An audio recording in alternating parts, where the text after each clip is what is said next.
Hai guys, ketemu lagi kita di OTR FNN Off the Record Forum News Network episode yang ke-22. Dan hari ini lo lihat ya, gue pakai baju rakyat. Nggak tahu kenapa ya, sejak tadi pagi bangun gue pengen ngomong-ngomong tentang tanda kutip ya, nasib kita sebagai rakyat yang sering dibuat bingung ya dengan berbagai perkembangan situasi yang ada di sekitar kita. Cuma ngobrol di OTR tentu nggak asik kalau cuman kita doang ya. Seperti biasa gue didampingi dan dibersamai oleh seorang jurnalis senior FNN ya sejawat gue Bung Hersu Beno Arif. Kita sapa dulu ya. Assalamualaikum Mas Hersu. Waalaikumsalam warahmatullahi wabarakatuh. Sekarang udah nggak protes ya Mas kalau dipanggil jurnalis senior? Ya, itu babnya tahu diri. Seru nih ya. Ya, Ya, kenapa saya bilang seru ya? Karena tadi Mas, saya bilang di opening nih kita sebagai rakyat ini nggak tahu ya apa korban ketidaktahudiran ya dari beberapa pejabat publik kita ya. Kita ini kan lelah ya Mas dengan COVID-19, krisis ekonomi dan macam-macam ya. Ini masih dibuat lelah lagi dengan hal-hal yang saya juga bingung ya, kenapa jadi berisik gitu. Ya dibuat ribut ya. Ini yang saya maksudnya persidangannya Habib Rizik Syihab. Bukannya aturannya sudah jelas, segala sesuatunya sudah clear gitu ya, tapi kok dibuat jadi panjang, jadi rame gitu. Ini Mas, kalau Mas Hersu bersedia nih kita obrolin ini ada apa ya sebenarnya di balik segala kegaduhan yang kayaknya sebenarnya nggak perlu-perlu amat ini? ya, ya.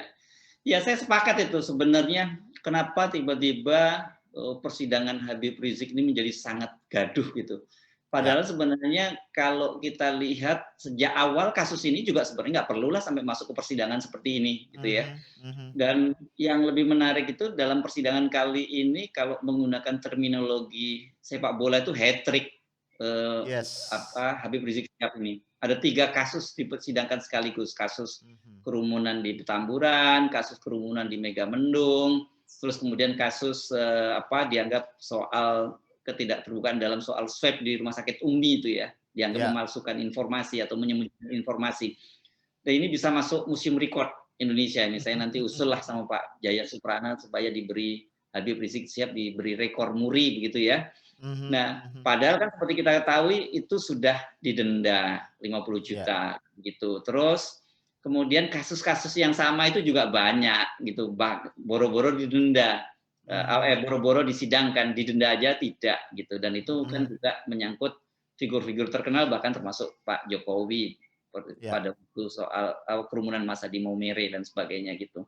Jadi memang kemudian menjadi pertanyaan ada apa sih sebenarnya dengan Habib Rizik Syihab itu? Yang lebih menarik lagi ketika kemudian disidangkan, itu kan Habib Rizik Syihab bukan tidak bersedia di sidang, tapi dia tidak mau sidang secara online. Ya. Nah, dan ini kemudian majelis hakim kan tetap bersikukuh bahwa itu dilakukan secara online. Padahal Mhm. argumentasi yang disampaikan oleh Habib Rizik Syihab jelas. Kenapa Mhm. sidang-sidang lain bisa dilakukan tidak secara online, kenapa dia harus online?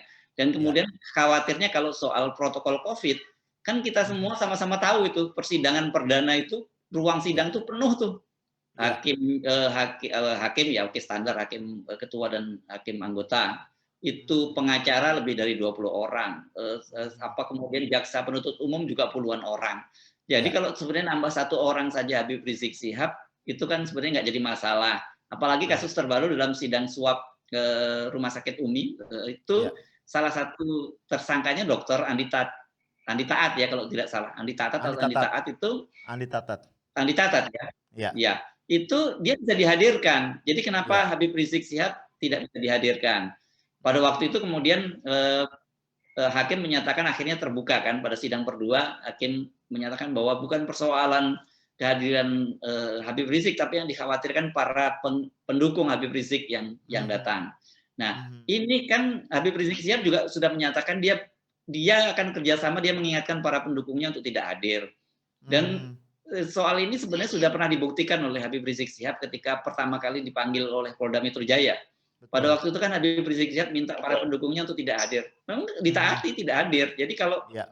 kali ini persidangan misalnya Habib Rizik Syihab datang ke pengadilan dan dia menyatakan bahwa para pendukung saya jangan hadir, saya kira akan terjadi hal yang sama seperti ketika pertama kali diperiksa di Polda Metro Jaya nggak akan hadir. Ya. Jadi sebenarnya tidak ada alasan gitu. Nah, alasan yang lebih substansial lagi itu berkaitan dengan bahwa persidangan bahwa terdakwa harus hadir dalam kondisi bebas di pengadilan itu adalah sesuai dengan KUHAP, itu undang-undang ya, Undang-Undang Nomor Ya, 8 tahun 81. ya. Sementara soal sidang online hanya diatur di Peraturan Mhm, Mahkamah Agung nomor mhm. nomor 4 tahun 2020. Jadi sejak kapan ada Perma bisa mengalahkan undang-undang? Karena kedudukannya jelas Perma itu jauh di bawah undang-undang. Jadi kita Ya, nggak boleh, kemudian tidak ada di dalam hukum kan selalu dikenal misalnya lex specialis, derogat, lex generalis gitu, bahwa ya. hukum yang khusus itu mengalahkan hukum yang umum. Ini kalau sama-sama hukum, sama-sama undang-undang. Yang ini Betul. yang jelas satu undang-undang, yang satu Perma. Jadi Mhm, tidak salah kalau kemudian banyak nyebut ini sebagai pengadilan sesat. Mengapa mhm, sih? mhm, Apa sih yang dikhawatirkan gitu? Jadi mhm, ini memang menjadi pertanyaan banyak orang. mhm. Emang apa Habib Rizik Sihab masih sangat ditakuti gitu? Kalau Ya, alasan, tapi kalau alasannya pendukungnya sudah terbantahkan karena Habib ya. Rizik Sihab bersedia seperti itu. Tapi hakim tetap ngotot. Dan yang menariknya sampai kemudian ada upaya paksa kan? Nih, Yes. nih coba kita lihat lagi nih video yang ini nih. Video ini keributan ketika hakim meminta dengan cara apapun agar Habib Rizik Sihab dihadirkan dalam persidangan online, dan kemudian jaksa bersama petugas kepolisian kelihatannya memaksa Mhm. Habib Rizik Sihab untuk hadir. Coba kita ini rame nih peristiwa. Coba kita tonton sebentar ya, Bang Arif ya. Ya, oke. Hei, jangan kasar kau! Biadab! Pak, awas jangan kasar kau! Ya, amankan aja tugas Bapak, amankan. Amankan aja tugas Bapak. Kau berkasar kau! Biadab! Kau berkasar kau! Kenapa kau mengikut pengacara? Ha? Biadab! Biadab kau! Jangan. Ini setan kau! Hormati yang tua. Jangan didoang-doang kamu. Kucing. Nah, itu sampai begitu. Jadi ada unsur paksa, Mhm, padahal dalam mhm, undang KUHAP itu udah jelas disampaikan bahwa ketika orang hadir di persidangan itu harus dalam kondisi merdeka, nggak boleh orang mhm. diborgol di depan muka hakim dan sebagainya. Ya, Jadi memang banyak sekali pertanyaan-pertanyaan, apa sih yang dikhawatirkan. Jadi orang tidak salah kalau kemudian berkesimpulan bahwa ini penzoliman yang terus-menerus terhadap Habib Rizik Sihab gitu ya, mhm. eh, mulai dari soal dia harus dibawa ke pengadilan hanya karena kasus pelanggaran prokes, sampai kemudian soal cara persidangannya saja. Ini yang kita tidak bisa menutup fakta semacam itu, Bang Arif.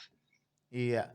Dan seperti tadi Mas Hersu katakan, pada saat publik melihat hal-hal yang tidak lazim ya Mas, tidak sewajarnya apalagi terang benderang melanggar peraturan perundang-undangan yang berlaku.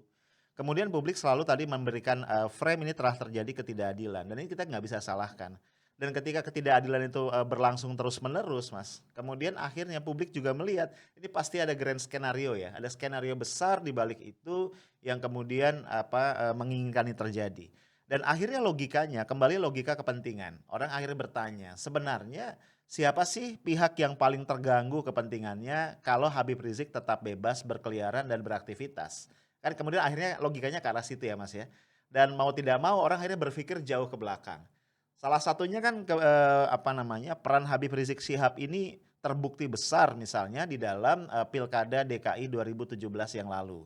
Ya bagaimana beliau dengan FPI ya kemudian juga mampu menggalang kekuatan umat itu bisa menggulingkan atau ya mengakhirilah impian atau rencana Ahok menjadi Gubernur DKI Jakarta di dalam Pilkada 2017 itu. Dan kita juga pernah membahas Mas dalam konteks atau kaitan dengan peran Taipan atau peran oligarki atau peran kekuatan-kekuatan pemodal di balik setiap peristiwa politik kita. Bisa kita bayangkan ketika sosok Basuki Cahayapurnama atau Ahok ini ya yang sudah digadang-gadang tentunya untuk bisa menjadi DKI 1, bahkan ditengarai ada rencana-rencana lanjutan dari itu. Terhenti di tengah jalan bahkan kemudian berakhir dengan dipidana karena penistaan agama, itu bisa kita bayangkan banyak sekali pihak yang ya kebakaran jenggot ya, walaupun mungkin nggak semuanya punya jenggot juga gitu ya. Akhirnya mereka merasa dirugikan, investasinya kemudian mandek, kayak investasi politik yang saya maksud dan seterusnya. Dan kalau kita menduga ini kan investor politiknya bisa jadi sama ya Mas, baik di level DKI maupun di level nasional. Nah, bisa jadi kalau kita baca ini ada semacam kekhawatiran bahwa power dari Habib Rizik ini kemudian bisa berulang ya di dalam konteks berikutnya. Tentu yang terdekat adalah kalau semuanya berlangsung normal Pilpres di 2024. Nah, kalau kita tempatkan peristiwa penzaliman terhadap Habib Rizik ini dalam perspektif tadi itu jadi matching, Mas. Data-datanya itu jadi masuk gitu ya. Akhirnya kan orientasi dari para pemodal politik ini adalah bagaimana supaya Habib Rizik tidak kembali bisa cawe-cawe di pemilu atau Pilpres 2024. Kayaknya ini menjadi sebuah target besar. Nah, ada satu fakta kecil yang membuat saya ini semakin kuat dugaan ke arah situ. Mungkin Mas Hersu ingat ya ketika Habib Rizik datang ke Polda untuk pertama kali dan diperiksa langsung ditangkap. Itu kan Dias Hendro Priyono kemudian ngomong ya di media sosialnya. Yang intinya dia mengatakan sampai jumpa lagi di tahun 2026 ya. Ini kan kayaknya ya kita tahu ya Dias Hendro Priyono ini bukan orang sembarangan begitu ya. Dia adalah putra dari AM Hendro Priyono ya, tokoh intelijen yang sangat ini, kemudian juga dia adalah staf ahli presiden begitu. Jadi ketika dia mengeluarkan statement seperti itu nampaknya bisa jadi ya nggak salah juga kalau kita lihatnya sebagai sebuah isyarat bahwa ada satu grand design tadi untuk memastikan bahwa Habib Rizik tidak keluar dari tahanan sebelum tahun 2026 atau paling tidak di 2024 dia tidak berkeliaran di jagat politik. Nah, desain besar ini yang kemudian membuat nampaknya ya ada dugaan ini semua cara akhirnya dihalalkan ya. Apapun itu intinya adalah bahwa Habib Rizik Syihab harus bisa dipenjarakan. Nampaknya begitu Mas Hersu. Ya, ini menarik kalau udah mulai masuk ke sampai wilayah itu. Jadi kita mesti review kembali ya, karena jadi kesimpulannya ada dalam petik secara politik ini Habib Rizik Syihab ini ingin dihabisi lah gitu ya, karena peran dia yang sangat krusial dan juga sangat penting dalam setiap kali peristiwa politik di Indonesia. Dan betul bahwa pada Pilkada 2017 pada waktu itu dia memegang peran sentral. Tetapi pada tahun pemilu 2019 kan dia berhasil disingkirkan ke Arab Saudi. Tetapi tetap saja perannya menjadi sangat sentral karena karena pada waktu itu kalau tanpa backup dari Habib Rizik Syihab, saya nggak yakin suara Pak Prabowo itu bisa sampai sebesar itu gitu ya. Dan itu pun masih tercatat masih ada kecurangan pun suaranya masih sangat tinggi kan gitu. Dan itu tidak bisa dinafikan itu adalah peran umat Islam dan emak-emak gitu, komunitas emak-emak dan sebagainya, sebagian besar itu kiblatnya itu kepada Pak Prabowo dan kepada Habib Rizik Syihab.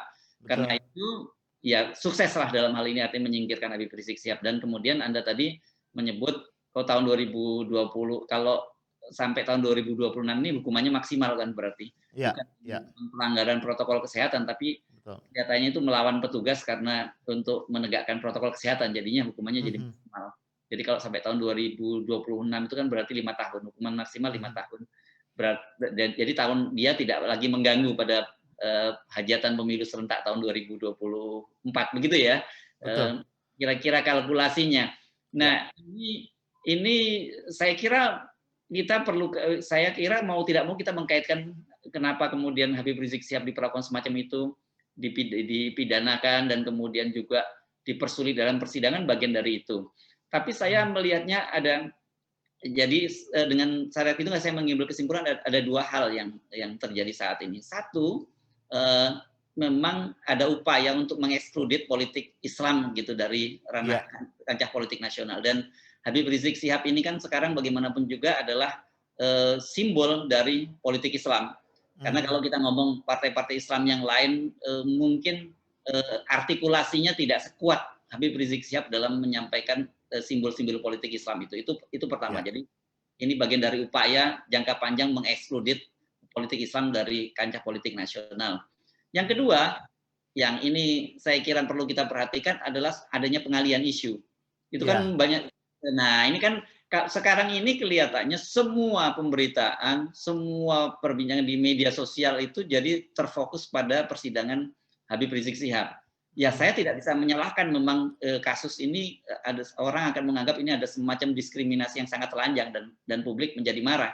Tetapi kita berkewajiban untuk mengingatkan publik, jangan jangan hanya energinya fokus pada Habib Rizik Syihab. Bukan berarti kita tidak menafikan bahwa kasus Habib Rizik Syihab penting, tapi di Indonesia ini banyak sekali agenda-agenda penting yang harus kita soroti, kita Ya. pantengin, kita pelototin begitu. Mhm, Kalau mhm. kemudian semua orang sibuk fokus pada Habib Rizik Syihab, ya ada kasus-kasus lain yang lebih besar dan strategis yang bakal lolos nih dari pengawasan.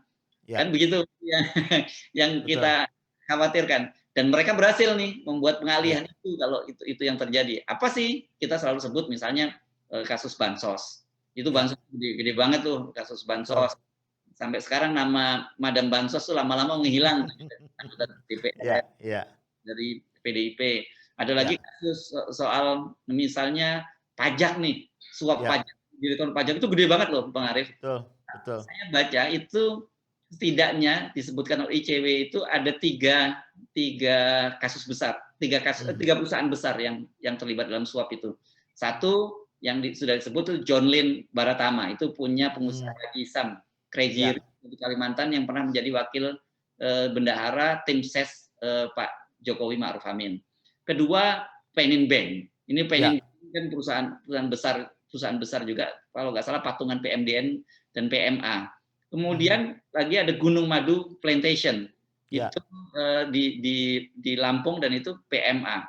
Itu yang muncul ke permukaan. Tapi untuk level direktur seperti Angin Prayitno Aji itu saya percaya itu kasusnya jauh lebih gede. Disebutkan yes. oleh ICW bahwa kalau ICW menyebut katanya suapnya sampai 50 miliar, sementara kalau Alexander Marwata, wakil ketua KPK, menyebut puluhan miliar. Saya cuma mau bikin perbandingan dengan kasus Gayus Lumbun. Ya, Saya Tambunan. Gayus Lumbun. Tambunan, ya. Ya, Gayus Tambunan itu pegawai negeri golongan 3A loh pada waktu itu. Yang disita itu hartanya itu 74 miliar dan kemudian emas batangan itu 31 batang, masing-masing 100 gram. gram. Jadi kira-kira 3,1 kilogram. Itu Ya. level pegawai negeri golongan 3A lah. Ini level direksi. Level direktur. Jadi Ya. beliau kan itu pernah jadi direktur pemeriksaan dan direktur penagihan, dan sekarang menjadi direktur ekstensifikasi pajak. Ya, jadi saya menduga ini bukan hanya 3 perusahaan ini. Ada perusahaan, masih banyak perusahaan-perusahaan lain, dan angkanya mungkin bisa ratusan miliar atau jangan-jangan triliun gitu. Ya. Padahal dalam situasi sekarang ini itu kan sangat serius gitu. Yes. Nah, itu kasus satu lain. Kita lagi belum ngomong soal 3 periode. Nah, 3 periode ini kan menarik tuh. Kepala staf KSP menyatakan bahwa walaupun Pak Jokowi menolak, tetapi kalau kemudian MPR dan rakyat menghendaki, yang itu beliau tidak bisa menolak. Kemudian Pak Mahfud MD sudah bicara, meskipun kasusnya berbeda, tapi itu bisa kita arahkan ke sana juga, menyatakan bahwa kalau diperlukan pemerintah itu bisa melanggar konstitusi. Kalau untuk kepentingan rakyat, pemerintah bisa melanggar konstitusi. Nah, kalau kemudian tiba-tiba sekarang udah mulai muncul survei baru bahwa dengan angle terbaru menyatakan bahwa 65% anak muda Indonesia puas dengan kinerja Pak Jokowi. Ini perhatikan nih, kata anak muda ini kan, ini cara mainnya para surveyor ini. Framing. Dalam cara kita media paham ini framing. Jadi yang penting pokoknya sampai kepada persepsi benak publik bahwa 65% anak mudanya nanti dalam kurung gitu puas dengan Pak Jokowi. Loh, kalau begitu kan berarti masyarakat kita menghendaki Pak Jokowi untuk 3 periode dilanjutkan. Gitu. Ini kan yang begini-begini ini mesti kita awasi. Belum lagi kasus 16 laskar FPI. Itu kan harus juga dikawal. Itu kira-kira yang menurut saya mengapa kemudian ini jadi heboh adalah latar belakang semacam itu. Satu, kesimpulan saya memang atau 3 kalau ditambah dengan yang Anda sebut tadi. Pertama, tentang mengekskludit atau mengkanalisasi Habib Rizik Syihab karena perannya sangat besar dalam gerakan-gerakan politik di Indonesia, dan ini ada kaitannya dengan kedua, mengekskludit politik Islam dari peta politik nasional, dan ketiga pengalian isu. Itu sih yang spekulasi bisa menjelaskan itu, Bang Arief. Iya. Saya setuju banget, Mas, dan ini yang ketiga tadi yang mengeksklud politik Islam dari peta politik Indonesia, ini nampaknya juga banyak potongan puzzle yang mulai ketemu nih Mas, mulai ketemu ya. Saya baca berita ini terkait dengan ASN sebenarnya. Ini kan ada penerimaan 1,3 juta ASN. Jadi ada lowongan baru untuk 1,3 juta ASN. Tapi pada saat yang bersamaan ini isu-isu yang berkaitan dengan anti radikalisme di kalangan ASN itu menjadi semakin marak begitu ya.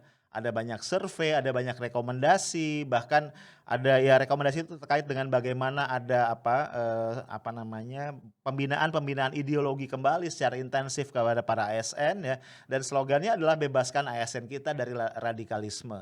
Jadi saya melihat memang kemudian ada satu juga, kalau tadi Mas menyebut satu survei, ini saya menduga-duga yang Mas maksud ini kayaknya Mas Burhanuddin Muhtadi ya Mas ya, betul nggak Mas? Konfirmasi dulu nih, Ya, betul ya ya, Mas ya? betul. Nah Dengan itu kan survei ini terbarunya juga begitu. ini menarik ya, karena saya ingat juga ada satu poin dalam survei itu yang kaitannya juga ke radikalisme ya. Jadi orang-orang yang kemudian apa namanya kritis atau anti terhadap pemerintah itu kemudian di-framingkan sebagai kelompok yang radikal. Kalau saya nggak salah ada poin kesimpulan itu di dalam survei dari Burhanuddin Muhtadi ketika dia membuat narasi.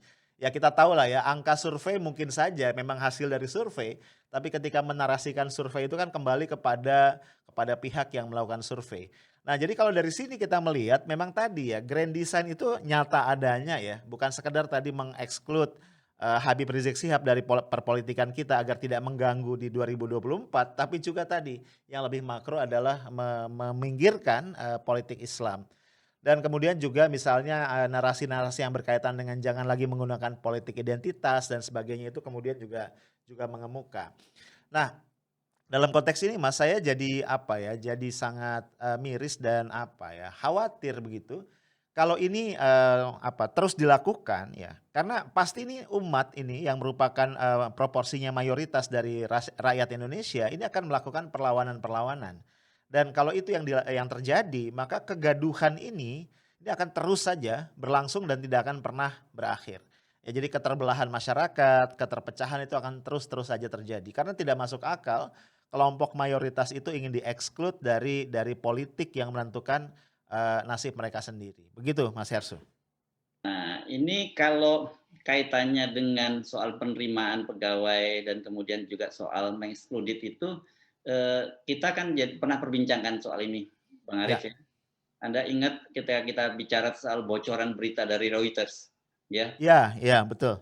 Tidak lama setelah Pilpres pada waktu itu bahwa Presiden Jokowi ingin membersihkan elemen Islam radikal dari sebelum tahun 2024, kan begitu? Ya. Dan turunannya itu adalah bahwa di sejumlah BUMN di departemen penting dan kemudian BUMN besar itu orang-orang yang diduga Islam radikal itu akan disingkirkan. Dalam pengertian mereka tidak dipecat, tapi mereka akan mentok karirnya. Mereka tidak ketika assessment mereka tidak akan naik karirnya. Nah ini kan mulai dan ini informasi ini pada waktu itu dikonfirmasi oleh Romo Beni Susetio, salah seorang anggota BPIP, yang dia mengkonfirmasi soal itu. Nah, terus berkaitan dengan pengalihan isu tadi saya sebut itu salah satunya adalah masuknya kembali RUU HIP dalam Prolegnas 2021. Padahal pada waktu ketika ribut-ribut dulu unjuk rasa rame-rame itu ditarik. Nah, sekarang ini masuk kembali. Kemudian tiba-tiba muncul assessment ketika alih tugas dari KPK, pertanyaan-pertanyaan yang aneh-aneh berkaitan dengan Islam radikal karena ditanya soal Habib Rizik Syihab, gerakan 212 dan sebagainya. Dan sekarang yang Anda tadi sebut soal penerimaan pegawai negeri baru. Jadi kelihatannya roadmap yang pernah dibocorkan oleh Reuters itu sekarang mulai diimplementasi, dan kalau itu betul, itu berarti benang merahnya ketemu tuh sekarang.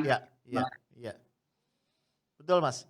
Jadi kalau kita lihat di sini puzzle-puzzlenya memang langsung mulai match ya Mas, mulai kelihatan nih sudut-sudutnya itu mulai ketemu di tengah.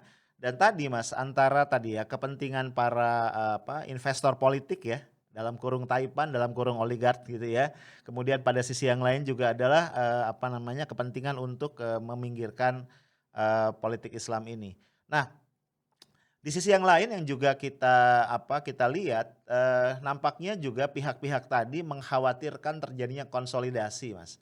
Konsolidasi di tengah-tengah umat karena nampaknya, mereka juga beberapa kali ada sedikit bukan sedikit juga ya, ada salah-salah perhitungan ya. Misalnya contoh ya, terbunuhnya atau tewasnya 6 laskar FPI begitu ya di kasus kilometer 50. Itu kan kemudian juga, mendatangkan respon yang cukup keras ya di awal dan itu, mereka sangat khawatir, pihak-pihak ini sangat khawatir ini bisa mengkristalisasikan kembali, umat. Sehingga kemudian ada fokus yang sangat luar biasa untuk memecah konsentrasi ini. Nah, kalau kita lihat, pasca tewasnya, 6 laskar itu, serangan kepada bukan serangan juga ya tadi ya, penzaliman atau penggiringan, kepada Habib Rizik ini kan kemudian diintensifkan.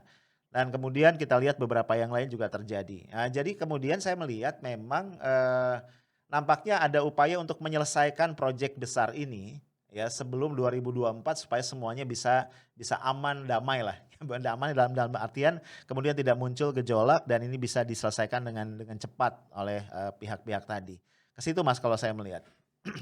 Iya, iya betul. Jadi dengan kita banyak orang bertanya-tanya ada apa sih dengan Habib Rizik Syihab, mengapa masih sangat ditakuti? Kemarin juga saya bikin konten semacam itu. Sekarang mulai puzzle-nya udah mulai terbentuk gitu. Nah, kalau sudah mulai terbentuk sebenarnya kita punya kewajiban untuk memberikan semacam warning pada pemerintah bahwa Ya, kalau pilihan-pilihan semacam itu yang terus akan dipilih ya bangsa ini nggak akan pernah tenang gitu. ya, Karena bagaimanapun juga umat Islam itu adalah bagian dari mayoritas bangsa ini. Dan bagaimana kalau kemudian mayoritas bangsa ini termarginalkan, ya, jadi pertama secara ekonomi termarginalkan dan kemudian secara politik juga mau di-excluded, mau ya. dikeluarkan dari perahu besar Mhm, bangsa Indonesia ini. Ini kan mhm. akan kita ricuh terus. Saya pernah Betul. juga mengingatkan tuh pada waktu sekali lagi saya mengingatkan tulisan saya tentang mualaf Pancasila pada waktu itu kan orang jadi tanya-tanya, ini Ya. orang-orang dulu pada kemana lu, ngkong lu kemana pada waktu kemerdekaan gitu. Ya, ya, Tiba-tiba ya. sekarang ketika Indonesia sudah merdeka, kalian-kalian ini kemudian mengklaim lebih Pancasila gitu, lebih Pancasila dari kita dan kemudian menganggap orang-orang Islam ini tidak Pancasilais karena itu harus Ya. dikeluarkan dari perahu besar bernama Indonesia. Kalau situasinya Mhm. seperti ini saya kira kacau kacau terus itu gitu.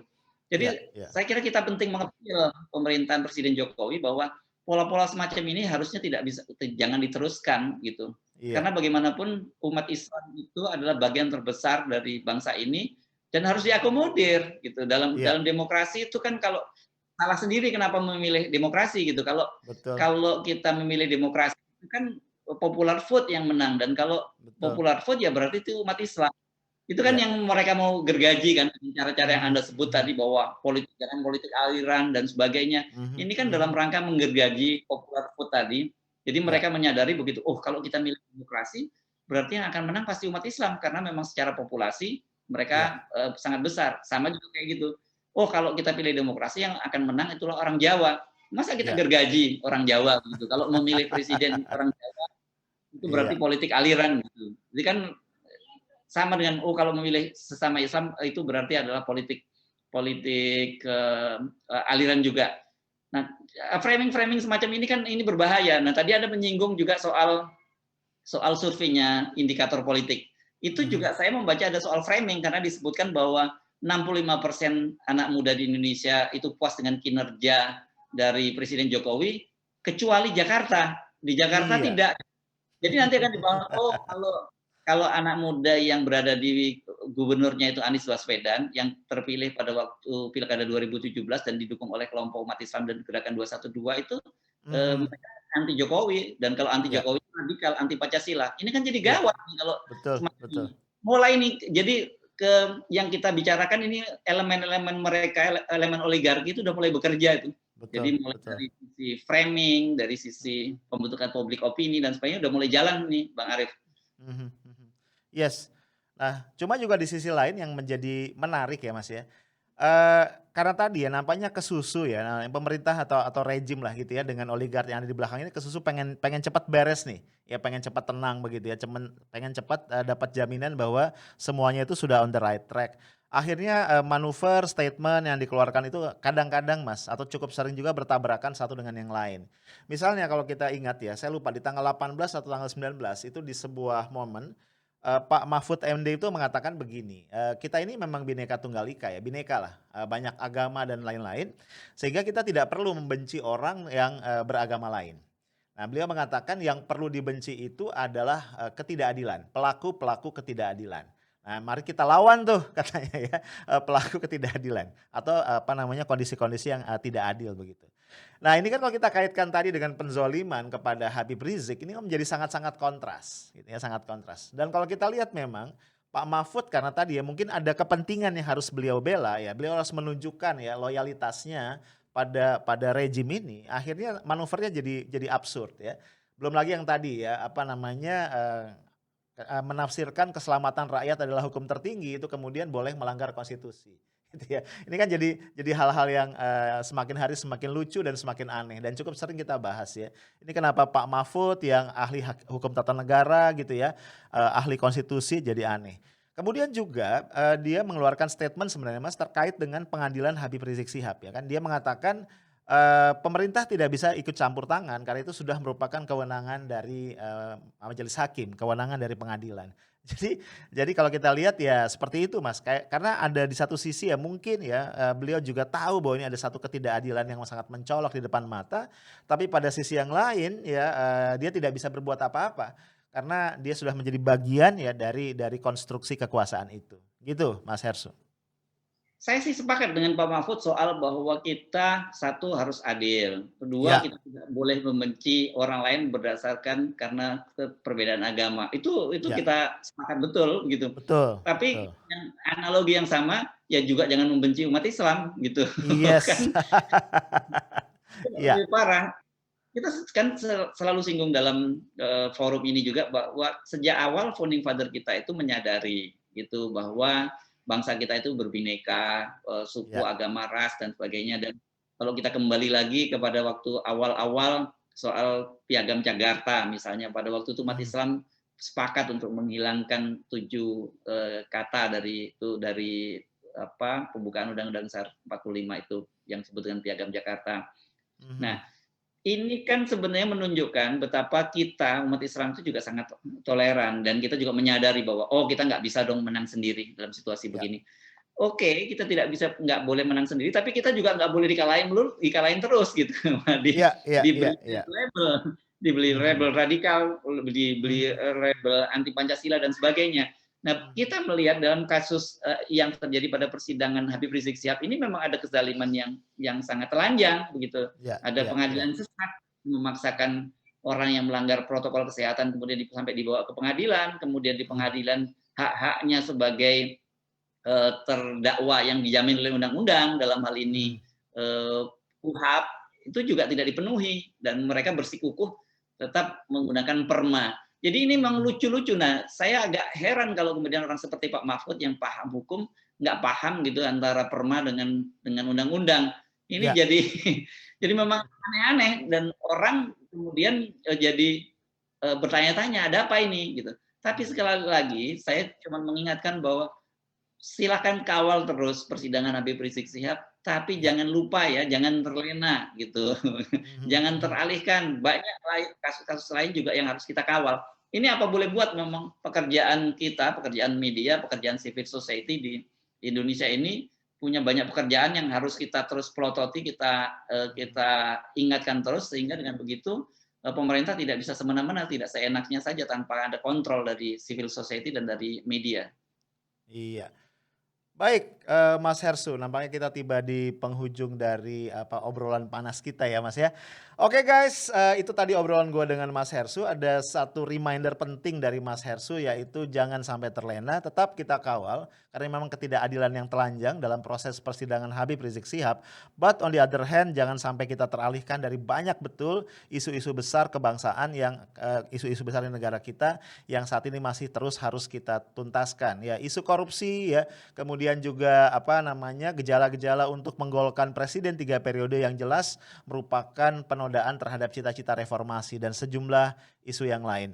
Itu aja guys, kita akan ketemu lagi untuk ngobrol lebih lanjut di episode berikutnya. Assalamualaikum warahmatullahi wabarakatuh. Waalaikumsalam warahmatullahi wabarakatuh.